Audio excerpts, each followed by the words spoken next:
This is the Dollemore Daily, and I'm Jesse Dollemore.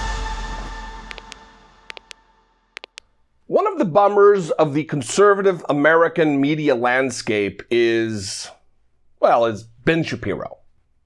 It is a fascinating thing to have watched this seemingly average intelligence level of a person be held up as something remarkable. Because he talks really fast and he seems like he's smart and he went to Harvard. He accelerated through high school because his parents have money and ended up at Harvard. Never practiced law. He's just a talking head. Little tiny talking head. And he is taking part now because he has no loyalty to logic or reason or even the country. He is now taking part in the attempted whitewash of January 6th. We're seeing this all over the place from congressmen saying that it was just like a tourist event. If you didn't know better, you would just think it was a normal tourist day at the United States Capitol. Yeah. Well, right now, in the midst of the select committee being put together to investigate what led to and hopefully come to some conclusions about how we can prevent another insurrection, another attempted overthrow of the United States government, another attempt to overturn a free and fair election. We hope they come to those conclusions. It's going to be a circus I talked about yesterday with Jim Jordan and Jim Banks and those other idiots on the committee. It's going to be turned into well, what about last summer? What about then? That wasn't an attempted overthrow.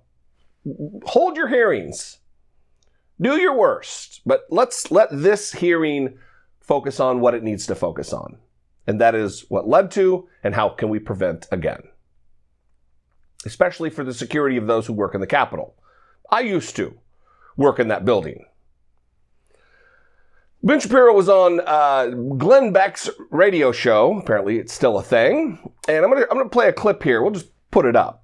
And we're looking at the back of Glenn Beck's stupid head while Ben Shapiro was on the phone talking about January 6th. And we'll see how it goes. Maybe I'll start and stop as we go here to talk about some of the points. But it is a remarkable moment that we are all getting to witness, and that is the Republican Party driving itself off a cliff and in an attempt to cover up for their people, Republicans, conservatives, Trumpers, literally draped in Trump campaign flags, storming the Capitol in a hunt for Mike Pence, chanting, "Hang Mike Pence." Remember all of those images that you watched on that day. Remember how scary it really was. How unique the moment was in American history. And then while you're remembering that, let's keep an eye and listen to what Ben Shapiro is trying to do here in rewriting history. As far as sort of the January 6th of it all, I'll be honest with you, I haven't particularly followed the sort of theorizing about the FBI and its involvement with January 6th because, frankly, it seems like there's pretty good evidence a lot of these people wanted to go in and do something stupid, petty, foolish, and criminal. Right. But the bigger problem with January 6th is, to me, not the quote-unquote FBI involvement. I think we already know that there are problems with the FBI from the entire Mueller investigation. The big problem, to me, with January 6th is the attempt by the left to use January 6th as the tool to silence everybody. Right? If you voted for Trump, you're in favor of January 6th, which means you're dangerous, which means that really we should be taking a second look at you. So this is the slippery slope argument from Ben Shapiro. That here's the real danger that's going to come out of what took place on January 6th. And it's not domestic terrorism. It's not extremism inborn in the Republican Party. Deeply rooted in the Republican Party mechanism. It's not extremism. It's none of that. It's liberals wanting to silence you, aka cancel you. That's what's really the problem here. This is ridiculous that, oh, you supported Trump, that means that you supported the insurrection. You need to be silenced.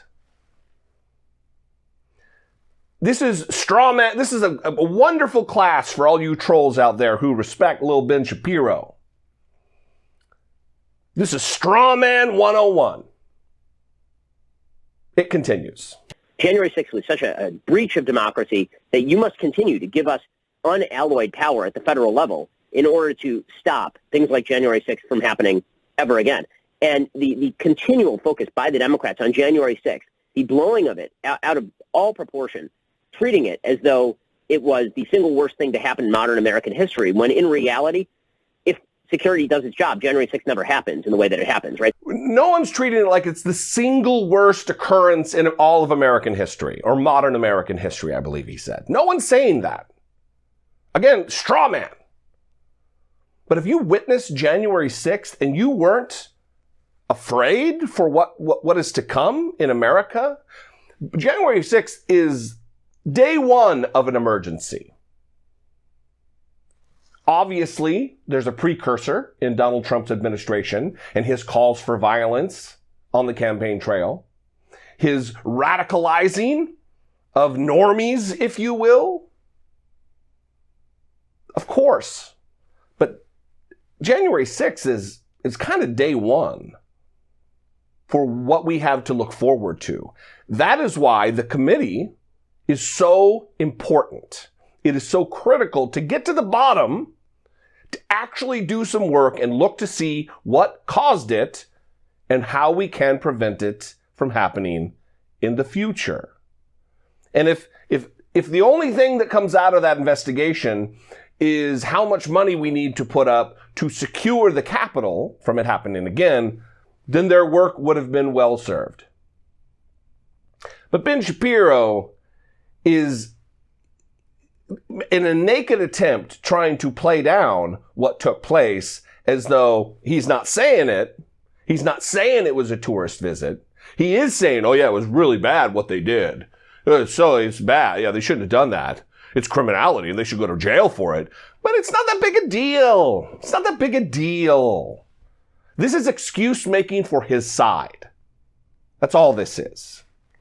Let the little nincompoop continue. In the way that it happens, right? The big failure there is what the Senate Intelligence Committee said it was, which was a complete failure of all of the apparatuses of law enforcement to stop people from invading the Capitol in the first place. In reality, it was several hundred people who broke into a building. Yes, many of them intent on doing grave harm, and they should go to jail for that. Yeah. But the notion that it was like an insurrection about to overthrow the American government and thus give us unalloyed power is insane. I mean, it was not about to overthrow the American government. The place was cleared within 2 hours. The Congress, led, by the way, by Mike Pence, Trump's vice president, and Mitch McConnell in the Senate, led the certification of the election. Just because it failed doesn't mean it wasn't important. Doesn't mean it wasn't dangerous, Ben. 150 or so police were injured. The right wants to talk about the protests this summer, this past summer, in the aftermath of George Floyd's murder at the hands of an armed agent of the state. They want to talk about that all the time because a couple of trash cans got caught on fire, got lit on fire. But here we have, yeah, it was dumb what they did, but come on.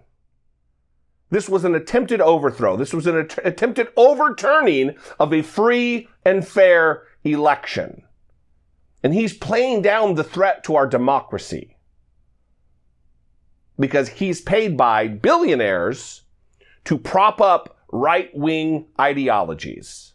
Little bigot Ben is doing what he's paid to do. We'll let him finish. So, at what point was American democracy truly in danger? That's why when you hear these stories about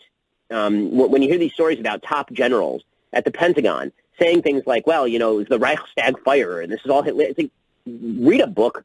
And for goodness sake, read a book, or you're just being dishonest. So he's referring there to General Milley, who talked about this being a Reichstag moment. And then Ben Shapiro is telling General Milley, with 43 years of military experience, holding just about every single rank in the officer ranks in a combat position with 2 graduate degrees telling him to read a book. Little bomb thrower. Well, the bombs that he's able to physically pick up. This is pattern and practice for Republicans. They are liars. They are propagandists. And now they are covering up for terrorists. They are a threat to our republic. We are in a crisis, a democratic crisis, that 40% or so question whether or not the election was legitimate. Only because Donald Trump said it wasn't. Dumb Donald Trump says it's not, and all the lemmings question it. A man who lied for decades about everything, from the women he was sleeping with to the money he made. Liar. And Ben Shapiro, in service to him, is now downplaying the insurrection that took place on January 6th. Disgusting. You, Ben Shapiro, are a clown. I would love to know what you think. Where am I wrong? How about that? You can call, leave me a brief voicemail, 714-576-4054. Of course, you can email me, daily@dollemore.com. Hey, listen, if you haven't subscribed, if you get served my videos because you watch 1 or 2 and then YouTube still keeps cramming them down your throat, how about you just subscribe? Click the bell so you get notified and all that. Follow me on social media. Consider supporting my work here on YouTube by becoming a channel member or over on Patreon. You can click the join button, see what's involved here below the video. For as little as $2 a month, you can support my work. That is, if I bring you value, if I do something for you. You can also go over to Patreon. Patreon.com/IDoubtItPodcast. It's not just for the podcast. It's also for the entire media creation operation that we got here. Anyway, I love you guys. I will see you next time. Until I do, be genuine. Take care of one another.